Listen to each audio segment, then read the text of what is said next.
Celeste Morgan sat in first class, a powerful black female CEO not unfamiliar with luxury and the subtle, scrutinizing glances that came with it. She had pre-ordered her usual lobster bisque and premium steak, her go-to choice for every international flight. Everything was supposed to go as planned, but when the flight attendant returned with a forced smile and informed her that her meal was out of stock, something inside her shifted. What should have been a routine flight was about to become the spark for a confrontation far bigger than anyone on board could have imagined. In that moment, Celeste knew it wasn't a mistake. It was deliberate. The cold tone, the indifferent shrug, the way they handed her a cold sandwich and a glass of water, while other passengers around her dined on caviar and vintage champagne. None of it was by chance. She wasn't just another customer. She wasn't just another name on the flight list. She was the only black woman in the cabin, and she could feel it. This wasn't about the food anymore. This was about being pushed to the sidelines, underestimated, and quietly dismissed. Again. But Celeste Morgan wasn't the type to let it slide. What happened next didn't just shake Stratus Air. It forced an entire industry to take a long, hard look at itself.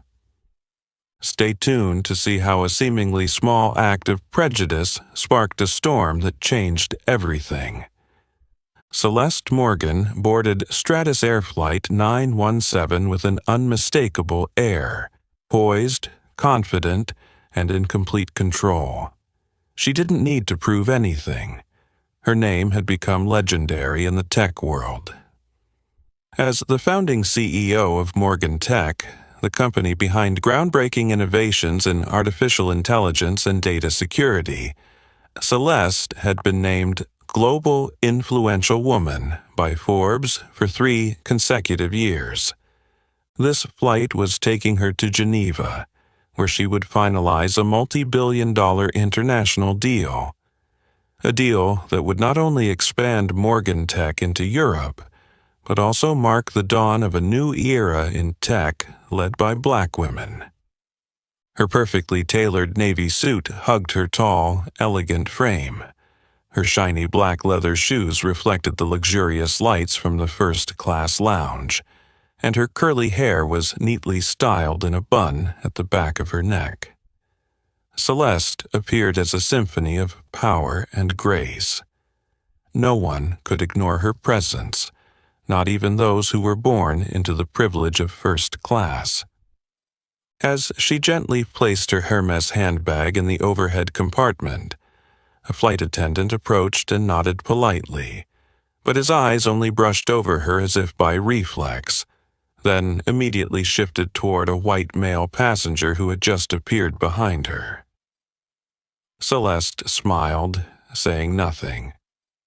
She had long grown accustomed to the invisibility the world often reserved for people like her, and she knew those moments were always just the beginning of change. Seat 1A, the first position, the best view, and the spot that would set the stage for everything to come. Seat 1A enveloped Celeste in the quiet luxury of first class, where every stitch on the leather seat, every sparkling drop of champagne in a crystal glass, was designed to cater to those accustomed to sitting at the top of the world. But for Celeste, the summit of the world wasn't a place given to her. It was one she had to fight for, each rung, each breath to climb. As with every flight before this one with Stratus Air, she had pre-ordered the lobster bisque to start, followed by a perfectly cooked prime steak, paired with a special vintage Chateau Margaux red wine. Not because she sought to flaunt it, but because that meal had long been her way of affirming her place here. A black woman among a class usually dominated by white suits, condescending gazes, and symbolic handshakes. Celeste opened her tablet, her fingers gliding over the touch screen. On it was the merger contract between Morgan Tech and a Swiss data security conglomerate. This deal wasn't just about market expansion. It was a strategic play in the global competition she had been plotting for over 2 years. She didn't need to look at the menu. Everything had been arranged in advance, and for a VIP like her, that was always guaranteed. Footsteps echoed softly behind her, measured, sharp. A female voice rang out, gentle enough to send a shiver down her spine. "Good afternoon, ma'am. I'm Becky, and I'll be serving you during this flight." Celeste looked up, meeting the hard, pale face of the attendant. Becky Whitmore, blonde hair neatly tied at the nape, a smile proper but insincere, and eyes that didn't bother to mask the cold judgment scanning her from head to toe, right down to the thin gold ring on Celeste's left hand. "I believe you received my reservation from last week," Celeste said softly, but firmly enough to make anyone underestimating her hesitate. Becky blinked, then gave a slight chuckle, tilting her head as if acknowledging her.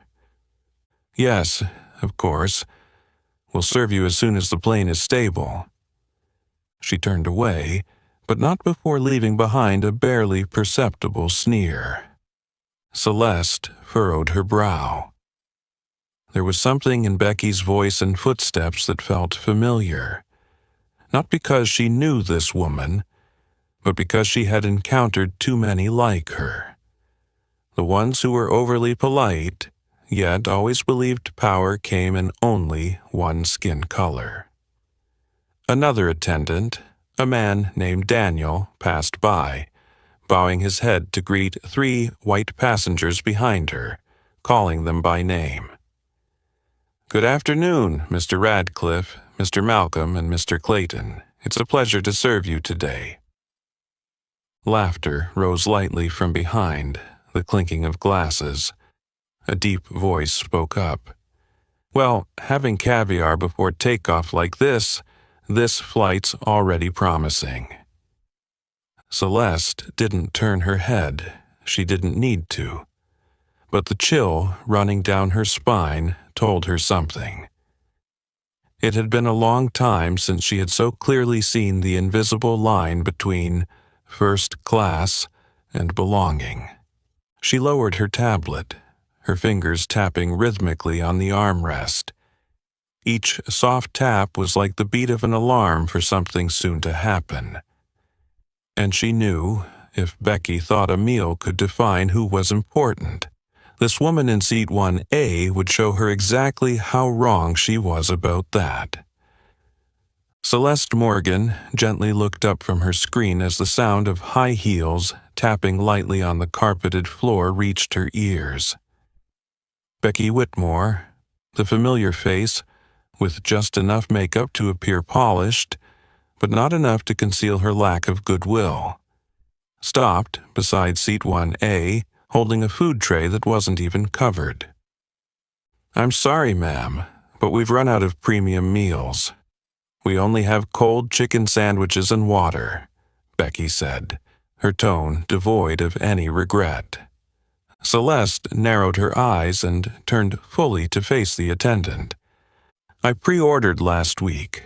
There's an email confirmation, booking reference, and even reminder texts from Stratus," she replied calmly, but with authority. Becky shrugged, the small notepad in her hand flapping loosely as if it were unimportant. Maybe the system wasn't updated. It happens all the time. She turned and walked away, without a single apology, not even a glance back. In that moment, within the luxurious surroundings of first class, Celeste could no longer hear the murmurs of conversation, nor could she see the soft yellow light reflecting off the wine glasses of the other passengers. Everything faded. There was only a heavy silence and the cold sandwich, which felt like a slap, denying her presence. She watched Becky's back as she walked away, the straight posture, the firm steps. That wasn't the demeanor of someone who had made a mistake. It was willful indifference. The calm apathy of someone who believed Celeste wouldn't dare speak up. And worse yet, someone who believed she didn't deserve to be treated the same as the others. Celeste's gaze swept across the cabin. The white men behind her continued to sip their champagne, chatting about the Asian market, crypto, stock strategies. No one noticed anything unusual. Or rather, they were too accustomed to seeing people like her being forgotten. Another attendant, Daniel Klein, walked by and politely stopped to greet the passengers in seats 1C and 1D. "It's a pleasure to serve you, Mr. Radcliffe, Mr. Malcolm, and Mr. Clayton on this flight today." Once again, caviar, hot towels, and champagne refills. No one said a word to Celeste. No one asked if she needed anything. No one seemed to care that she, the only black woman in the cabin, was sitting with a tray of food that felt like economy class, abandoned in a world where she should have earned her place through intelligence, hard work, and resilience. But Celeste Morgan was not the kind of woman to be pushed aside. She didn't say anything, she didn't get angry, but beneath her calm exterior a quiet storm had begun to rise. A storm that Becky Whitmore, with all her fake politeness and dismissive glare, had no idea she had just sparked. A storm that would sweep away Stratasair's entire service culture. The faded silver tray placed before Celeste was a stark symbol of rejection. The cold chicken sandwich nestled between two thin slices of bread, wilted lettuce, a cheap napkin, and a half-filled glass of water. No silver cutlery, no cloth-lined tray, no indication that this was a meal for a first-class passenger. Worse still, it wasn't meant for a female CEO invited to speak at the European Economic Forum. Celeste sat up straight, her hands clasped together on her knees. She didn't touch the tray, not out of pride, but because she needed to fully absorb the insult. She didn't avoid it. She didn't forget it. She needed to remember every detail, every moment, every look from Becky, every chuckle from the rows behind her, and the silence of the bystanders. 6 white men. 6 custom-tailored suits. 6 glasses of champagne raised in unison under the soft light of the cabin. And not one of them, not a single glance was directed at Celeste. No one asked why the only black woman in the cabin was holding a tray of food as if she had stepped into a world not meant for her. But she knew. She recalled the first time she walked into the boardroom of Sterling Capital. It was when she was 33, invited to present the first AI security platform she had developed herself. She arrived early, fully prepared, dressed smartly and confident. But when she entered, a white man in the boardroom didn't look her in the eye. Instead, he spoke to the secretary. "Could you bring me a coffee?" Celeste wasn't angry. She simply smiled and replied, "I'll bring it, if you agree to let me present the $15 million security plan right afterward." The room fell silent. And from that moment she was never mistaken for anyone else but herself. But not everyone learns that lesson. Becky Whitmore, an archetype of a generation pampered by social status, who never had to fight for a place, never had to face rejection for something as arbitrary as the color of their skin.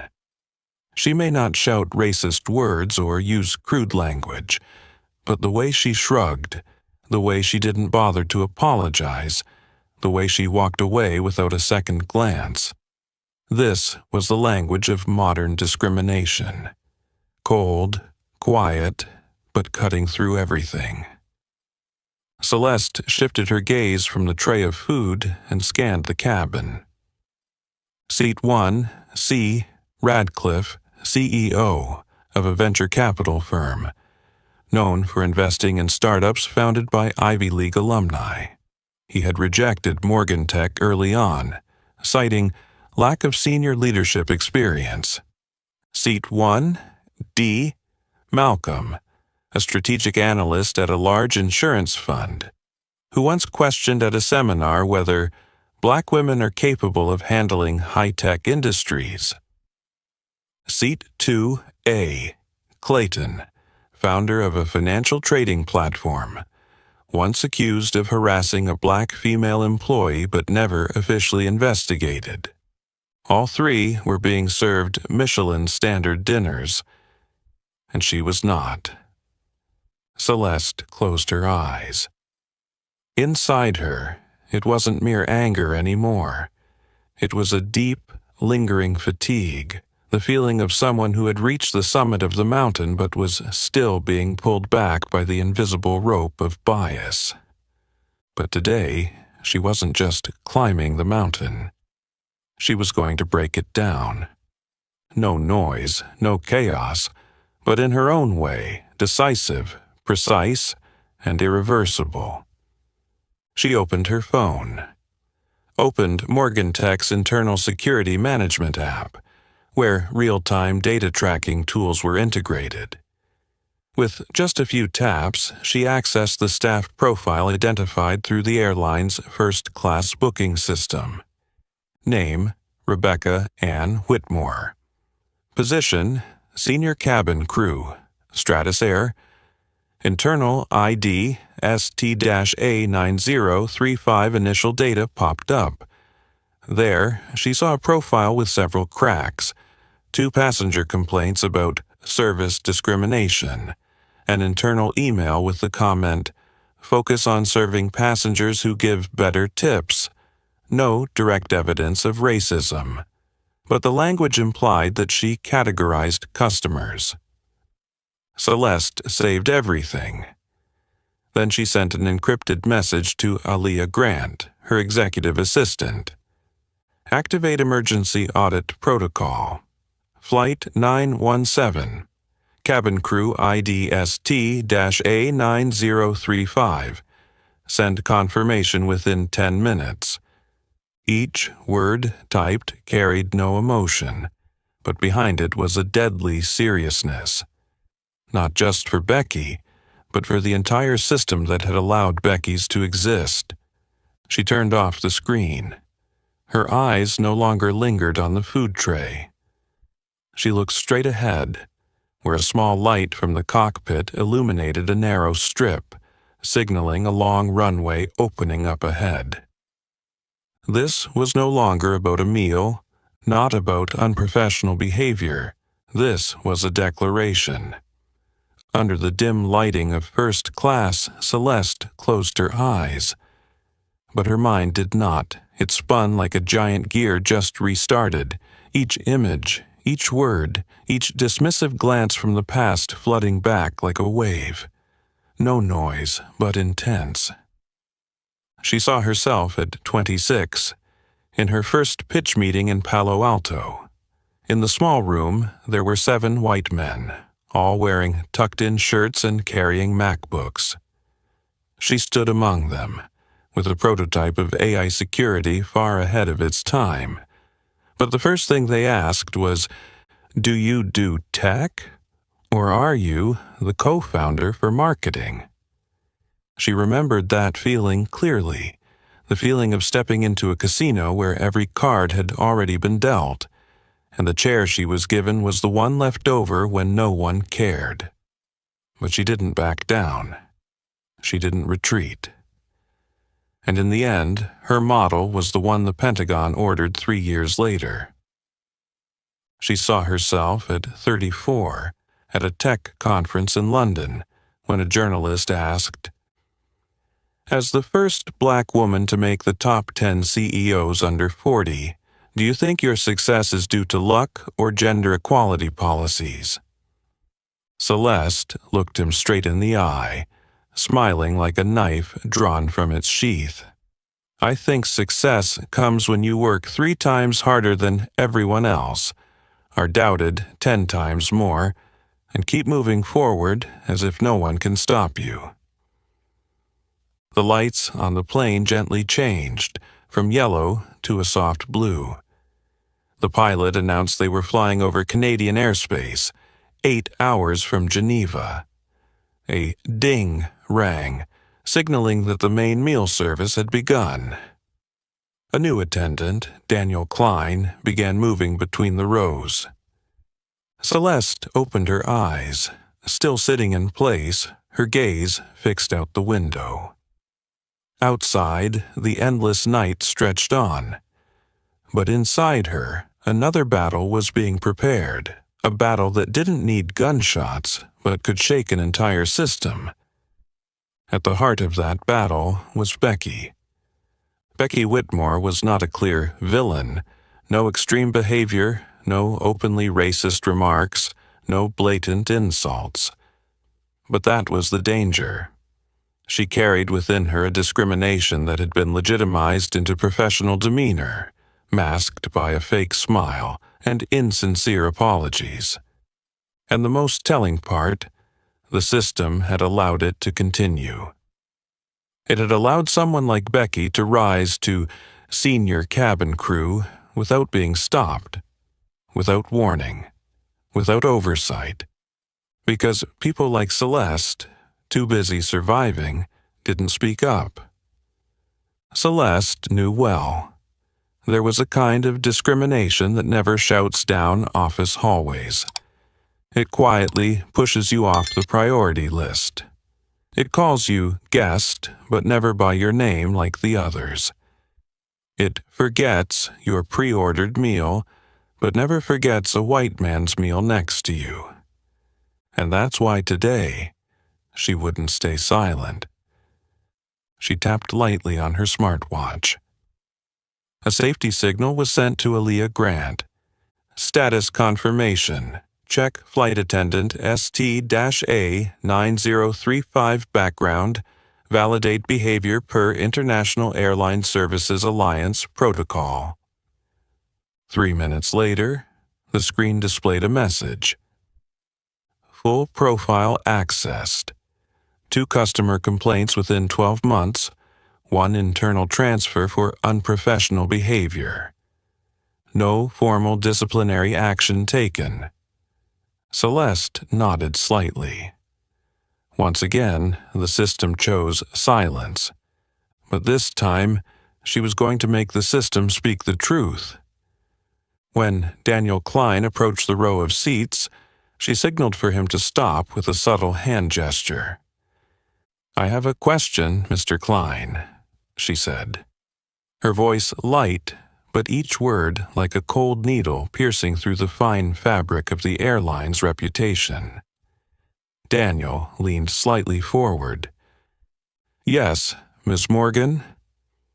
I'd like to know, according to Stratus's internal policy, when passengers pre-order premium meals, what criteria are prioritized when there is a shortage of supply?"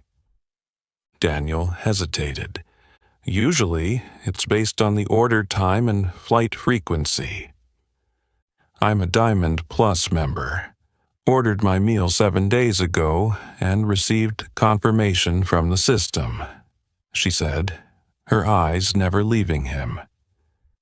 "I understand." Daniel awkwardly looked around, avoiding Celeste's gaze. It could be a system issue or temporary priority from the crew." Celeste said nothing more. She smiled politely, then turned her face away. She had enough. And now, in the softly lit first-class cabin, while others thought this was just a regular flight, Celeste Morgan was rewriting history.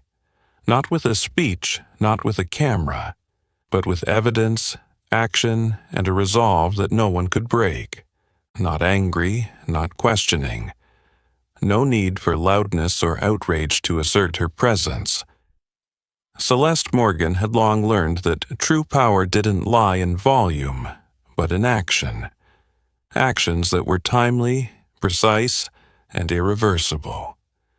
She opened her phone, her finger lightly swiping across the touchscreen as if sending a simple message to a friend.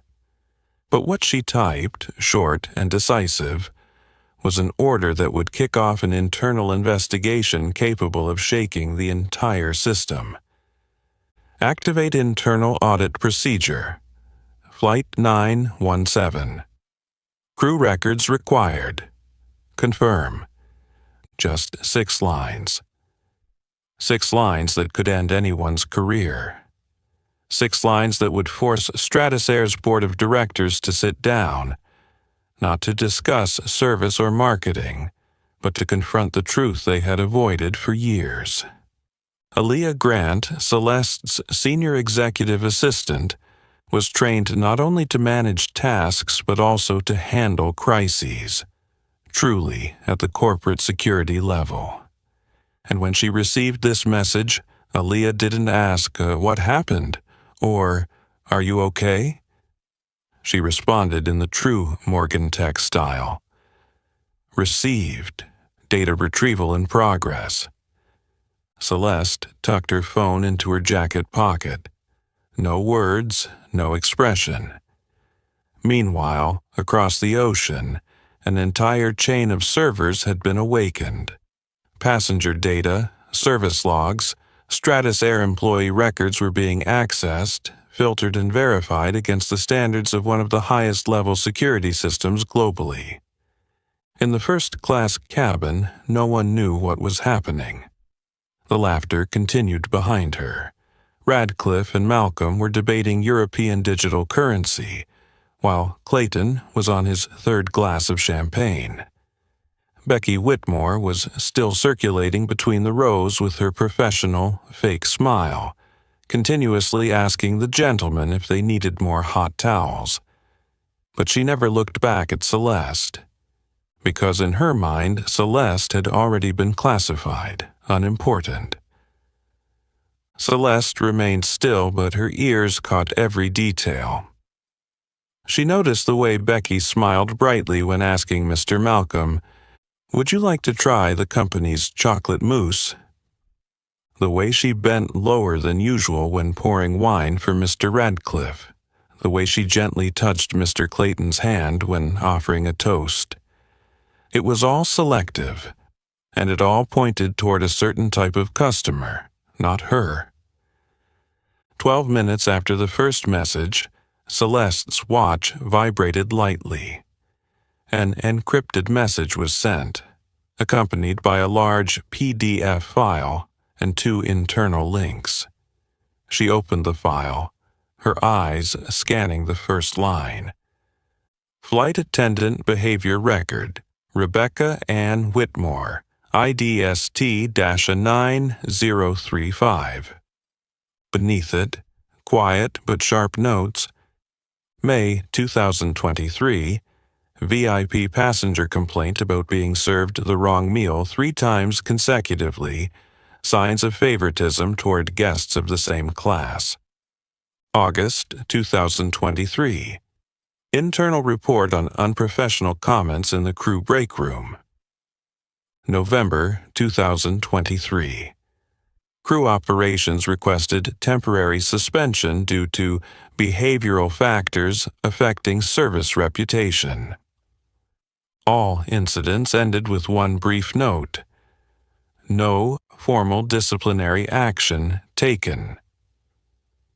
Celeste clenched her right fist, but her face remained calm.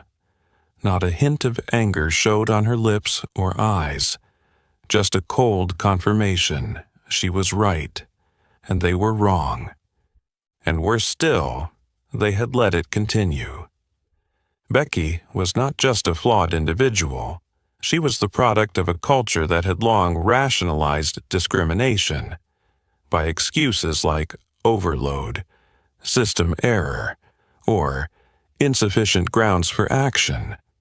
It was this culture that had created people like Becky, and today it would have to face the consequences.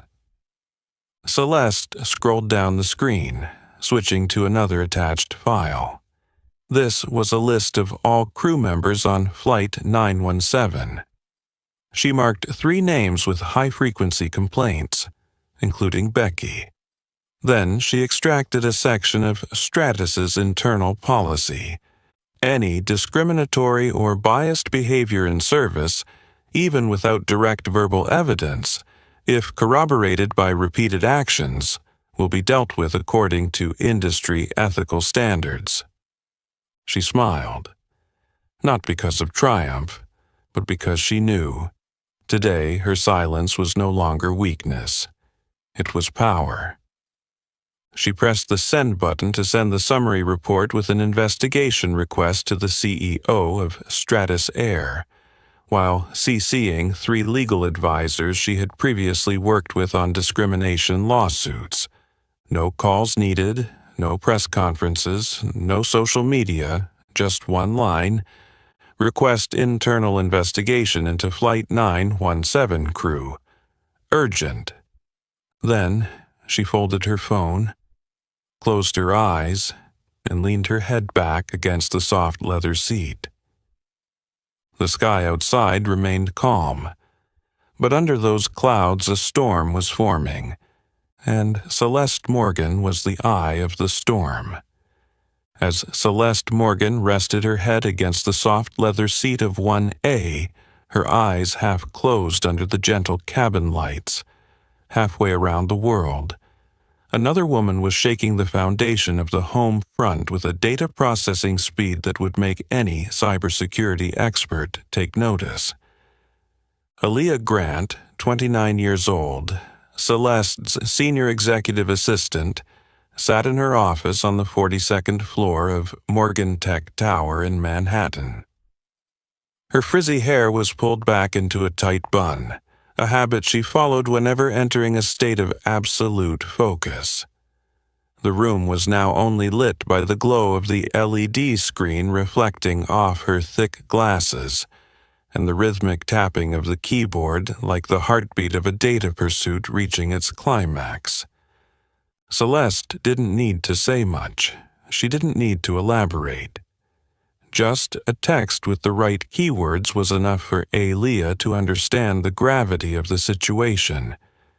Because between them, trust wasn't in the quantity of words. It was in the accuracy of each action. Aaliyah opened the internal analytics dashboard, accessing the security API linked to aviation industry data and partner documents from international airlines. A stream of code appeared, and in less than 90 seconds the first piece of information surfaced. Rebecca Ann Whitmore, Senior Cabin Crew, Stratus Air, ID ST-9035. Joined 2018 roll. Confirmed on Flight 917. The data seemed ordinary, but Aaliyah didn't stop there. She opened additional customer feedback files, analyzing the history of complaints from flights involving Becky over the past 3 years. And then, the suspicious pieces began to surface. February 2022. A black first-class passenger was denied their pre-ordered wine, with no clear reason given. September 2022. 2 Asian passengers reported being served after all other passengers, despite boarding earlier. March 2023. An Indian female entrepreneur was ignored after pressing the call button 3 times on Flight 803. None of these reports led to any disciplinary action. The system recorded the familiar excuse, insufficient evidence to process violation. Aaliyah furrowed her brow. She knew too well how these kinds of records were blurred. People like Becky knew how to maneuver around the boundaries of the rules. No shouting, no direct insults. She simply didn't engage with those she didn't deem worthy. and the system had allowed her to exist this way for nearly 6 years. Aaliyah opened the internal cross-referencing tool with Morgan Tech's behavioral recognition system, an exclusive tool developed by herself and Celeste, designed to analyze bias patterns from tone, facial expressions, response times, and interaction levels with different customer groups. The results made her smirk, not a smile, but a reflex of professional disdain. Bias interaction. Index 87.4%. Repeated bias behavior towards non-white customers. 15 times 36 flights recorded.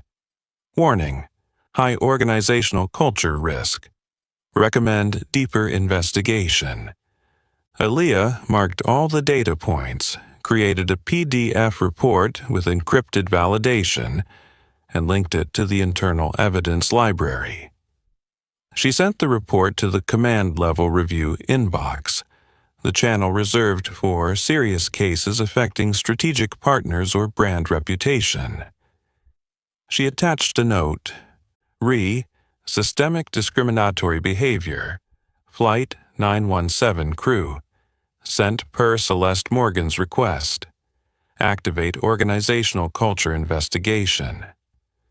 At the same time, Aaliyah sent copies to 3 senior executives at Stratus Air, including CEO Charles Edmonds, a former ally of Morgan Tech in technology collaborations. She knew Edmonds wouldn't ignore anything from Celeste, not only because of respect but because he understood when Celeste Morgan decided to take action, it wasn't for retaliation. It was because the system needed to change. Less than 5 minutes later, Aaliyah's screen lit up with a confirmation notification. Investigation order has been issued. HR and legal team will be at the destination to conduct immediate evaluation. Thank you for bringing this to light. Aaliyah exhaled, pushing her chair back and resting her hands behind her head. She didn't feel relief. She knew this was just the beginning. Throughout her career by Celeste's side, she had seen her CEO defeat giant banks, ruthless investment firms, and slippery politicians. But she had never seen Celeste send an audit now signal without a very justifiable reason. The clock struck 2 a.m. in New York. On board Flight 917, in Seat 1A, Celeste was still awake. But Becky Whitmore was still smiling in Seat 2C, unaware that from this moment on, everything around her was beginning to collapse. Celeste nodded slightly, her gaze as cold as steel, but her voice remained the calm tone of a leader who was all too familiar with confronting decaying systems. There was no need to make a scene in midair. She knew everything necessary had already been sent. Now, every word she spoke was just to reaffirm. There was no escape for the other side. She pressed the call button. A soft ting rang out, so quiet that no one noticed, but enough for a middle-aged attendant with a lean frame and neatly combed salt-and-pepper hair to approach. Daniel Klein, according to the name tag on his chest. His steps hesitated slightly as he neared Seat 1A, his eyes briefly wary, as if his instincts had warned him that this woman was unlike the usual passengers. "I'd like to ask again about the pre-ordered meal," Celeste said, her voice low and steady, but carrying the pressure of someone who wouldn't accept an easy answer. Daniel stood straight, his hand lightly resting on the serving tray. "Yes, ma'am, Celeste cut him off, not raising her voice, but it was sharp like a slice. "I heard Ms. Whitmore talk about prioritizing passengers. What did she mean by that?" Daniel was speechless.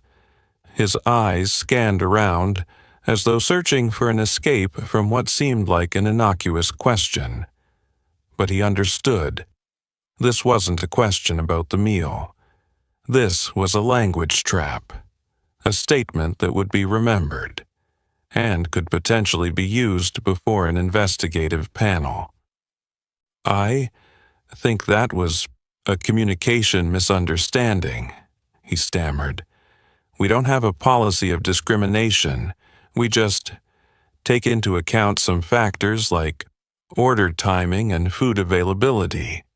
Celeste tilted her head, her eyes as sharp as a razor. "I'm a Diamond Plus member. Ordered my meal 7 days ago, with email confirmation and a booking reference. In this cabin, I'm the only one not served a premium meal. Yet Ms. Whitmore talks about prioritizing guests. If it's not discrimination, then what is it?" Daniel went silent. A bead of sweat formed on his temple even though the cabin was cool. He wasn't foolish enough to outright deny it, but he wasn't brave enough to face it head-on.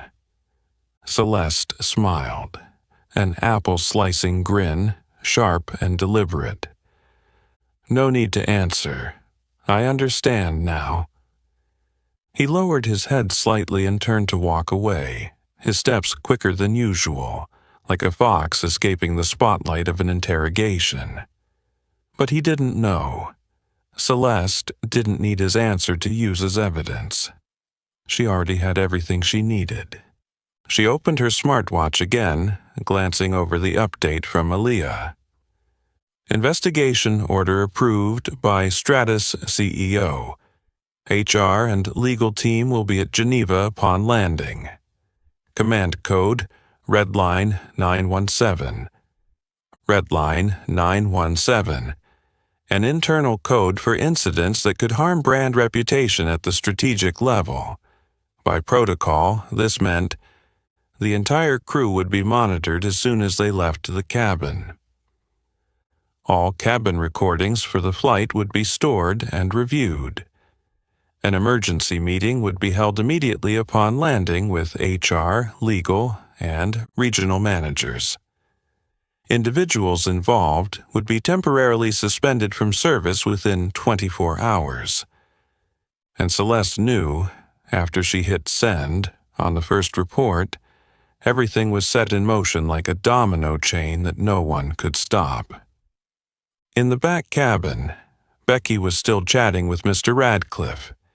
Each step she took between the rows was an unconscious act of providing more evidence for customer discrimination. She didn't know that her behavior, interactions, and even tone of voice were being recorded by the AI system from the cabin cameras, which Morgantech had temporary access to from its partner to protect the interests of VIP passengers. Celeste exhaled, lightly, but not softly. This was why she hadn't confronted Becky when she was humiliated. She didn't need a confrontation, she needed the collapse. On her tablet, she opened her own profile in the Stratus Air Partner system. Everything checked out. Diamond Plus member for 10 consecutive years. Average of 12 first-class flights per year. One of 50 VIP customers invited to provide the service feedback last year. She marked everything. A complete, logical, airtight set. No emotions, no gaps. Celeste wasn't acting out of personal pride. She knew, if she didn't respond, Becky would continue to exist. And people like her, Black women, founders, entrepreneurs, would always be the ones who are forgotten. She couldn't allow that to happen again. Not when she was sitting in seat 1A, a seat she had earned through youth, through years of rejection, being sidelined, and finally, winning it back with her talent and unwavering resolve. The plane gently shook as the pilot announced they were preparing to descend. Becky passed by again. Her eyes slid over Celeste, still indifferent. Still the way she looked through others without stopping. Still the silent contempt that Celeste had become all too familiar with throughout her career. But this time, that silence would be forced to speak. As the plane touched down, the screeching sound of the tires against the runway resonated through the cabin like a silent signal. Everything from this moment on would be different. Celeste Morgan opened her eyes as she felt the plane descending, her head tilting slightly as if measuring the movement of the air. But in reality, she was listening. Listening for the small sounds that only those who had survived billion-dollar negotiations could discern. The squeal of the wheels, the soft sigh of relief from the passengers, the hurried footsteps of the crew. She didn't rush to unbuckle her seatbelt. Her smartwatch had vibrated twice in less than a minute, notifying her that every link in the chain was ready. Aaliyah had completed sending the full behavioral analysis report, including cabin video footage showing Becky's selective favoritism, the service time discrepancies between passengers, and images from passengers who had secretly recorded Becky refusing Celeste's meal order. The final message had been sent no more than 3 minutes before the plane touched down. It contained just one line. Transfer file to Service Ethics Board. Execute at urgent level. Code Geneva 1A. When the plane taxied down the runway and came to a stop, Celeste gently unbuckled her seatbelt. No rush, no expression. She stood up, adjusted the hem of her blazer, and placed her leather bag neatly over her left shoulder. She stepped into the aisle, her steps firm but unhurried. Behind her, the passengers were still rummaging through their luggage, chatting and waiting. At the plane door, 2 people in dark suits were waiting. One was Brandon Ellis, the regional CEO for Europe at Stratus Air. The other was a petite woman with sharp eyes wearing a name tag that read Legal Affairs, Geneva Division. Both bowed their heads as Celeste stepped out of the cabin. "Welcome, Miss Morgan. We sincerely apologize for—" Celeste didn't stop walking. She merely glanced at them, then said, loud enough to be heard, "No need to apologize. This is just the beginning." She said no more, no handshake, no looking back. But right behind her, both Brandon and the legal representative straightened up, their expressions changing. They had read the report. They knew exactly what awaited them behind that business-class welcome door. And they knew this mistake by the airline was not just a service incident, it was a cultural flaw. And now they were paying the price. At the same time, the cabin crew began to exit the plane via the rear exit, as usual. Becky Whitmore walked with the group, still wearing her composed face, believing that everything was fine, that tonight she would be at her usual hotel, ordering her favorite martini, and telling her friends about a troublesome passenger on Flight 917. She didn't know that, at the end of the exit lane, 3 people in black suits, from the HR and crisis coordination team, were standing waiting. And as Becky approached, she saw one of them raise a tablet displaying the message. "Flight 917 crew. Please proceed to the emergency meeting room." Becky's face froze for a moment. Her eyes darted around, trying to find any sign of confusion. But the gaze of her colleague Daniel Klein was equally silent, unwavering. No one said anything. No one was laughing anymore. The tremor had begun, and she was at the epicenter. Celeste walked through the Geneva airport lobby, where VIP staff were ready to escort her to the conference delegation's hotel. Her phone vibrated lightly, a message from Aaliyah. "They've started gathering testimony. Whitmore has been suspended from service. The matter will be presented in the board meeting tomorrow morning." She didn't reply right away. She stepped into the waiting black limousine. As the door closed, the light outside was completely cut off. Celeste leaned back into the soft leather seat, her eyes fixed ahead. She knew what happened today was not just about her. It was a milestone, a wordless declaration, but stronger than any speech. This was no longer a reaction. This was a cleansing. As Celeste's limousine disappeared from the airport gates, a series of red-flagged emails with the subject line, "Urgent, Incident, Flight 917, Immediate Board Review Required," simultaneously appeared on the screens of the Stratus Air leadership at their headquarters in Geneva. An emergency meeting was called within 30 minutes. All regional executives, legal advisors, customer service directors, and the head of the cabin crew management department were required to attend. The meeting notice came with a brief appendix, "Complainant, Celeste Morgan, CEO, Morgan Tech." The moment that name appeared, the atmosphere in the conference room seemed to thicken. Celeste Morgan.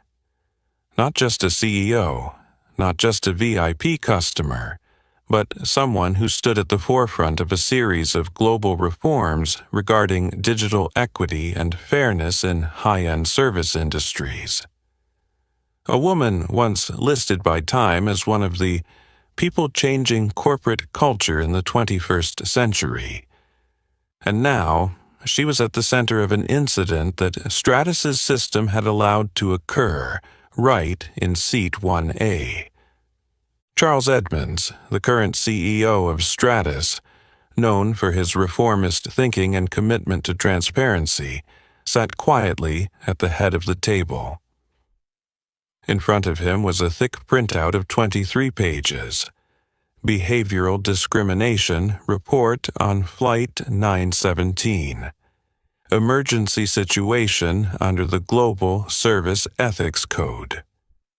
All eyes turned to the screen as Aaliyah Grant, invited by Morgan Tech, joined the meeting through a secure system from New York. "I won't be long," Aaliyah began, her eyes locked directly on the camera, her voice sharp but not angry. "We're not looking for an apology. Morgan Tech doesn't need empty promises. We need action. We need confirmation that your system does not tolerate subtle, discriminatory behavior. No excuses, no avoidance." She paused, scanning the expressions of several people in the room. Then she projected a video clip from the passenger cabin camera.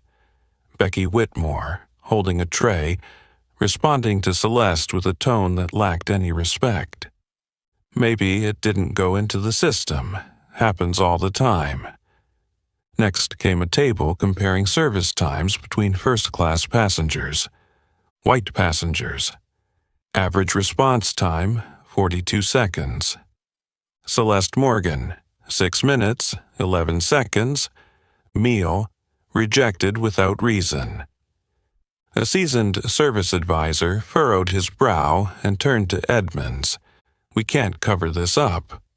"We won't," Edmonds replied firmly. Not because he was pressured by Celeste's name, but because he realized this was no longer a personal issue.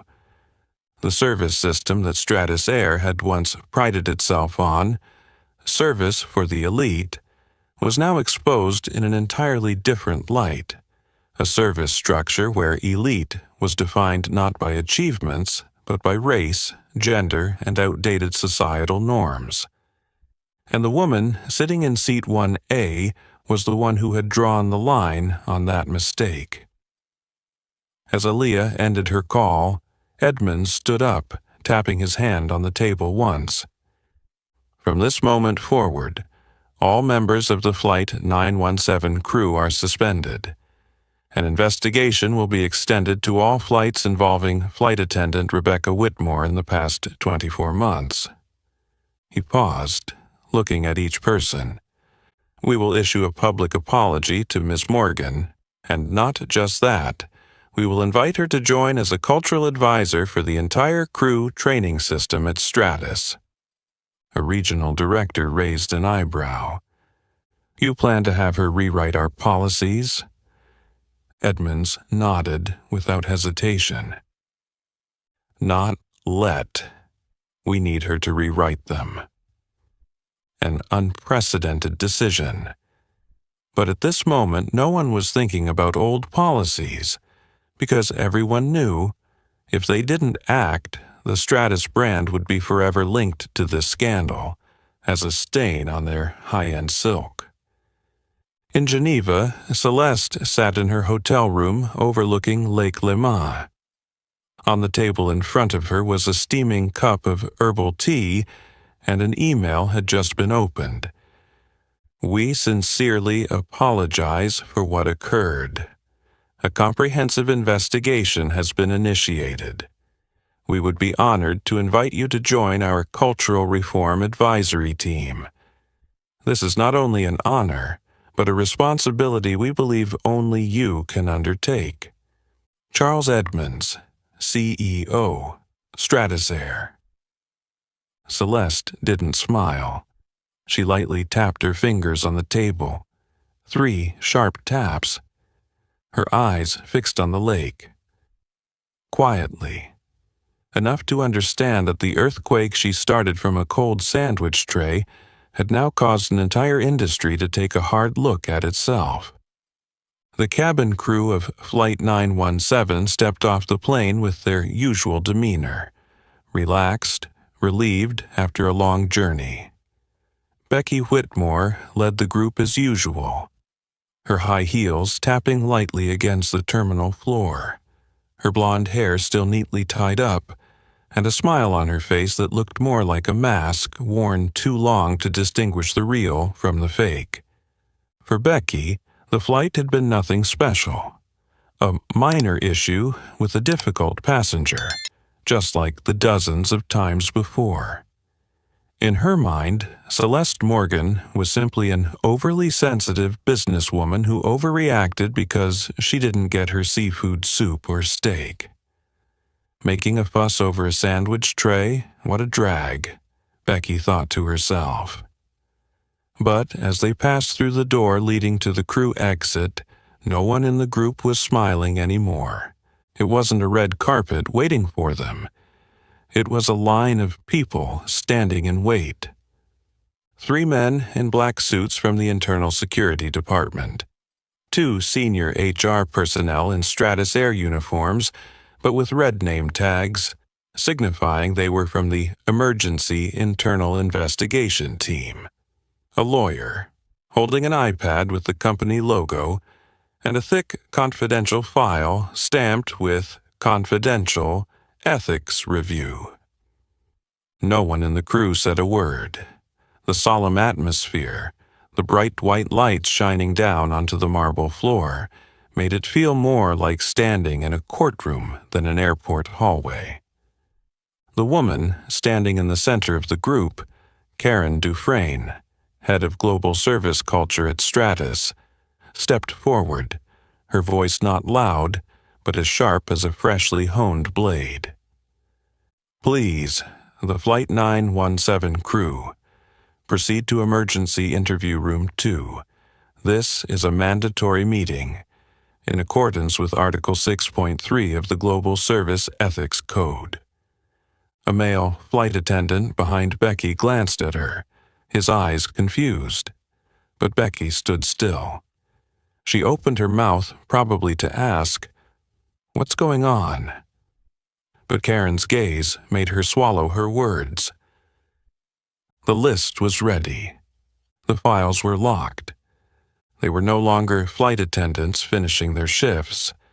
They were individuals being investigated for serious violations of professional ethics. They were led down a narrow hallway with 6 separate rooms. Each person had a room to themselves. No phones were allowed, no assistants present. Each room had a camera recording, a senior staff member, and a lawyer observing.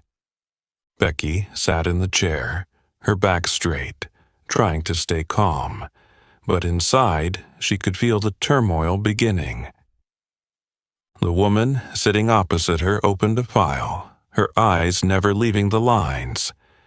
"Ms. Whitmore, we will ask you a few questions based on your service data for Flight 917, as well as prior flights in the past 24 months.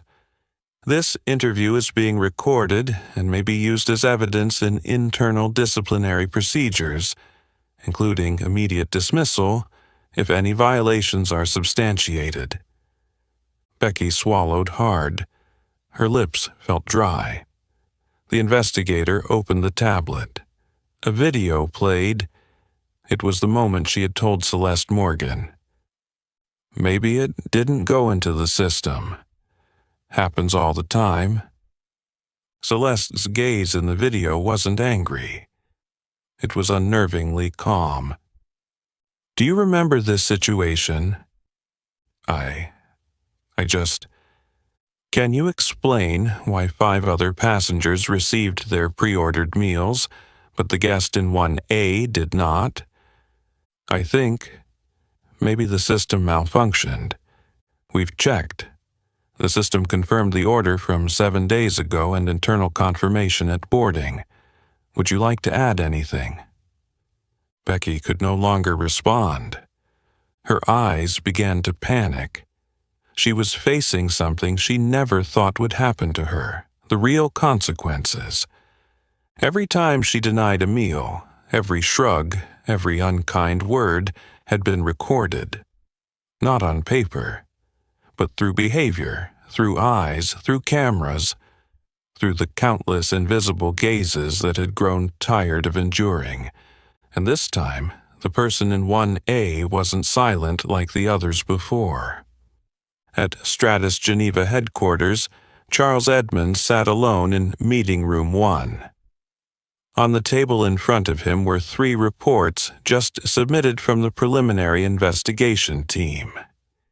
Each had a brief title: Rebecca Whitmore, Proposal for Indefinite Suspension. Systemic Bias, Proposal for Comprehensive Training Reform. Official Proposal: Appoint Celeste Morgan as Independent Advisor for Diversity and a Service Culture... Edmonds didn't need to read them again. He knew. An era at Stratus had come to an end. Not because the media uncovered it, not because customers were outraged, but because a woman stepped off from seat 1A with the calm of someone who understands that justice doesn't need to shout to be heard. That very afternoon, an internal memo was sent to all Stratus Air employees across international branches. The subject line was bolded and tagged, "Urgency, Priority Response Required." Immediate suspension of employee, Becky Whitmore, initiating comprehensive training system reform. The document was personally signed by CEO Charles Edmonds, accompanied by a rare, direct statement from a luxury airline. "We acknowledge that certain subtle discriminatory behaviors have been overlooked within our internal system. This is the moment Stratus Air must take responsibility, and more importantly, change." At the HR office in Geneva, Becky Whitmore sat with her head down, still clutching her personal report. Her face was pale, not because of the suspension, but because she was realizing that everything she had once thought of as the norm had now become evidence. And worse, everything had already been documented. Emails that had previously seemed like casual office banter were now being analyzed in depth by the language monitoring system. Those black passengers act like their CEOs. People of color often need attention. I deal with them lightly just to get it over with. Met a Michelle Obama wannabe today. Bread and water is enough. In the past, these lines had passed through the inbox like any other hallway gossip. But now, from a legal and organizational culture standpoint, they had become irrefutable evidence of a covert system of discrimination. A system that didn't use loud words, but the shrug of a shoulder and a glance of disrespect. It wasn't just Becky. 2 other members of the crew, including Daniel Klein, who had avoided answering Celeste, were also placed under behavioral surveillance. Their previous flights, the silent complaints from minority passengers, the times they forgot to serve or accidentally didn't respond to the call button, all were being revisited. Beyond the confines of the airline, the seismic shock was already spreading. Less than 24 hours after the incident, major news outlets began reporting. The New York Times, Black CEO discriminated against on plane. Power is no longer silent. The Guardian, one denied meal, and the entire luxury service system is exposed. Forbes, Celeste Morgan, from victim to leading the global service culture reform.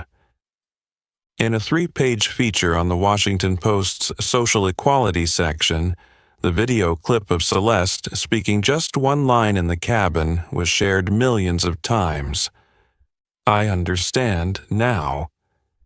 It wasn't an accusation. It wasn't a retaliatory blow. It was a statement that she had seen it all, and she wouldn't let it happen again. Shortly after, a social media campaign called #Seat1A began to spread. Thousands of people shared their stories. Times they had been pushed aside, ignored, treated as invisible because of their skin color, gender, or background. And at the end of each post, there was one line, "Because I don't sit in Seat 1A, but I deserve respect."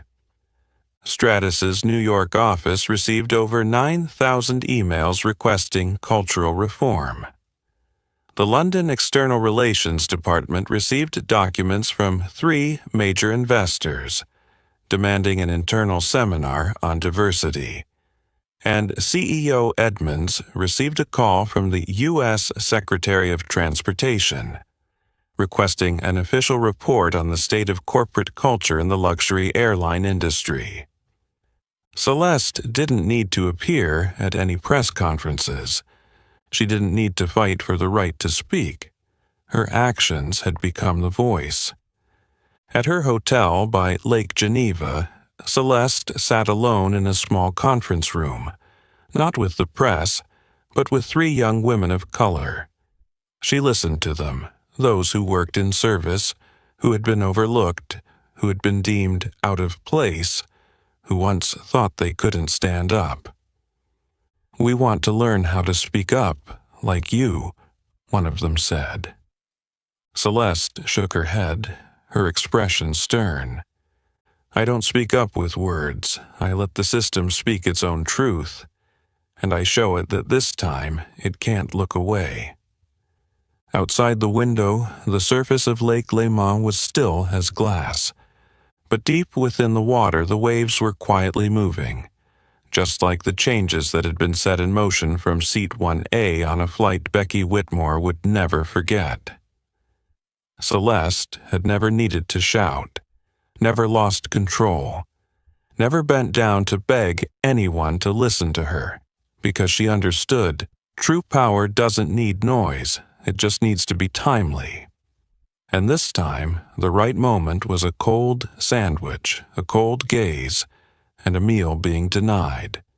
Not because of lack, but because the person sitting in seat 1A didn't fit the definition of worthy in the eyes of the server. She hadn't slapped, hadn't questioned, hadn't stood up in the first-class cabin to make a scene like so many people had advised her in workshops on how to protest. She simply nodded and said, "I understand now." And it was that calm that unraveled the true face of a system, one where luxury was not designed to serve, but to subtly exclude those deemed not belonging. Jokes like, "Black passengers always act like their CEOs," that were once considered internal, had now been made public. Service data that had been ignored was now displayed in charts. Emails that had sunk into archives were now evidence, all revealed by someone who hadn't raised her voice. 3 days after the incident, Stratus Air held a press conference in Geneva, attended by dozens of major media outlets. For the first time in the company's history, they invited a guest who wasn't from the leadership team to speak, Celeste Morgan. She stepped onto the stage in an ivory white suit, no glitter, no logo, just a small blackbird-shaped pin on her collar, symbolizing the Seat 1A coalition she had founded with African female leaders to advocate for fairness in luxury services. There was no prepared speech, no media team standing behind her. She simply held the microphone and spoke with a steady, clear voice, each word like an arrow piercing through the veneer of grandeur. "I'm not here to be angry. I'm not here to be the typical victim. I'm here because there are people sitting in seat 34F, or the seats next to the bathroom, who are considered unworthy of attention just because of their skin color, their accent, or because they don't know how to call out the right wine on the menu." She looked directly at Stratus representatives but didn't criticize. She let the truth speak for itself. "I'm not asking for a meal. I'm asking for a system that doesn't exclude me simply because I don't look like the usual passengers in seat 1A. She spoke about Becky Whitmore, but didn't mention her name. She spoke about how flight attendants memorize the names of 3 white passengers but only refer to her as the guest. She spoke about the feeling of being seen but never truly acknowledged. Then she stopped. The lights on the ceiling subtly shifted, from cold white to a warm yellow tone. For a moment, no one moved. No further words were needed. After the press conference, a series of progressive changes began to unfold within Stratus. Mandatory training for 100% of flight attendants on unconscious bias and equity in luxury service. Creation of a direct feedback channel for VIP passengers with a rapid response team on. Organizational culture. Invitation to Celeste Morgan to serve as a strategic advisor for the Redefining Luxury program, a global initiative on fairness in luxury services. Becky Whitmore, once the unspoken symbol of proper service, now became the living example of a system that had been designed to operate smoothly on the silence of the disadvantaged. Bloomberg ran a headline on the front page. "When Celeste didn't need to shout, a CEO changes the entire airline industry with one look." And beneath it was a small subtitle, and with just one line, "I understand now." That night, Celeste declined every interview request. She turned down all major networks, including CNN and BBC. She didn't need to say more, because everything that needed to be said had already been spoken by the system itself through its true nature. On the hotel balcony, she looked out at the still waters of Lake Leman. A young assistant stepped out, ready to announce the positive feedback from Stratus's shareholders, but Celeste simply raised her hand to stop him. "I don't need feedback," she said. "I just need the system to never dare fall asleep again." And for her, that was the real victory. An internal memo from Stratus Air headquarters flashed in the inboxes of over 22,000 employees across global offices and airports. Immediate suspension of employee Becky Whitmore, initiating comprehensive service training reform. The document was personally signed by CEO Charles Edmonds and accompanied by a blunt statement rarely seen from a luxury airline. "We acknowledge that certain subtle discriminatory behaviors have been overlooked within our internal system. This is the moment Stratus Air must take responsibility, and more importantly, change." At Stratus HR office in Geneva, Becky Whitmore sat with her head lowered, still clutching her personal report. Her face was pale, not because of the suspension, but because she was realizing that everything she once thought was just the norm had now become evidence. And worse, everything had already been documented. Emails that had once seemed like casual office banter were now being analyzed meticulously by the language monitoring system. Black passengers act like their CEOs. People of color often need attention. I handle them lightly just to get it over with. "Met a Michelle Obama wannabe today. Bread and water is enough." Previously, these lines had passed through the inbox like any other hallway gossip. But now, from a legal and organizational culture perspective, they had become irrefutable evidence of covert discrimination. A system where discrimination wasn't yelled out but done with a shrug and a lack of respect. It wasn't just Becky. 2 other members of the crew, including Daniel Klein, who had avoided answering Celeste, were also placed under behavioral surveillance. Their previous flights, the quiet complaints from minority passengers, the times they forgot to serve or accidentally didn't respond to call buttons, all were being revisited. Beyond the airline's internal walls, the seismic shock had already reached further. Less than 24 hours after the incident, major news outlets began covering the story. The New York Times, "Black CEO discriminated against on plane. Power is no longer silent." The Guardian, "One denied meal, and the entire luxury service system exposed." Forbes, Celeste Morgan, "From victim to leading the global service culture reform." In a 3-page feature on Washington Post's social equality section, the video of Celeste speaking just one line in the cabin was shared millions of times. "I understand now." It wasn't an accusation. It wasn't a retaliatory strike. It was a statement that she had seen it all, and she wouldn't let it happen again. Soon after, a social media campaign called #Seat1A began to spread. Thousands of people shared their stories. Times they had been sidelined, ignored, treated as invisible because of their skin color, gender, or background. And at the end of each post there was one line, "Because I don't sit in seat 1A, but I deserve respect."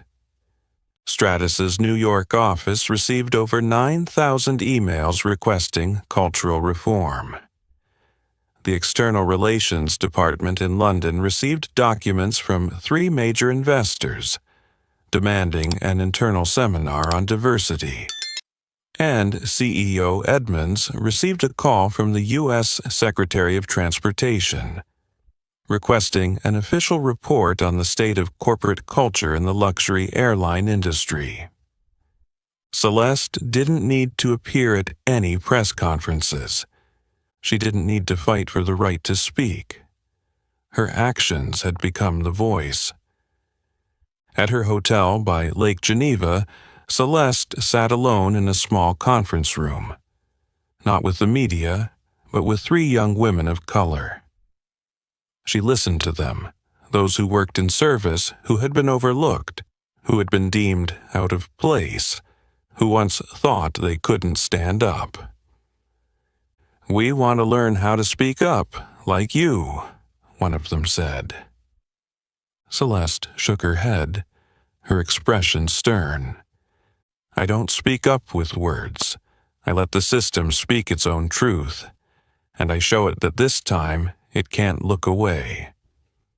Outside the window, the surface of Lake Léman was still as glass, but deep within the water, the waves were quietly moving, just like the changes that had been set in motion from Seat 1A on a flight Becky Whitmore would never forget. When Stratus Air officially announced the Reform First Class Culture Program, comprehensive, mandatory reform of the first-class service culture with no exceptions, Celeste Morgan had left Geneva 3 days earlier, returning to the U.S. in silence. No press conference, no closing speech, no round of accolades. She didn't need any of that. She had never needed the spotlight to prove her presence. What she left behind wasn't on the front page of newspapers or compliments from fellow CEOs. She left behind a new standard. True power doesn't need to raise its voice. It just needs the right action at the right time. A seemingly small action, pressing the call button, asking about the denied meal, sending a message to her assistant, had forced an entire system to bow its head and correct itself. The behavior that others would call sensitive or overreacting was actually the beginning of a silent revolution in the luxury service industry. And from that day on, when a black passenger, whether a business person, artist, activist, or a single mother flying first class for the first time, boards a plane, they would no longer be seen as a stranger in a world designed not for them. Because no one would know who was sitting in Seat 1A. It could be a CEO, an investor, a global tech platform founder, or perhaps simply someone with enough strength not to bow down to discrimination, even when it's hidden beneath a pristine white towel and a standard service smile. At the Morgan Tech office on a weekend afternoon, Celeste sat handwriting a letter, something rare in the age of digital communication. She used blue ink, crisp white paper, and handwriting as neat as the strategic thinking that made her famous. The letter wasn't addressed to Stratus's CEO. It wasn't for the board of directors, not for the media. It was for a 16-year-old girl in Florida who had written to her after reading the Forbes article, saying she had been told by her career counselor, "Someone like you should probably stick to the service industry. High tech is beyond you." In the letter, Celeste wrote, "People will think you don't deserve positions they've never seen someone like you in. Don't be angry about that. Just remember, you don't need to make a scene to prove yourself. You just need to show up at the right time and never walk away." And at the end, she wrote the last line. "P.S. Don't forget, you have the right to sit in Seat 1A. If they say no, ask them who this system is designed for."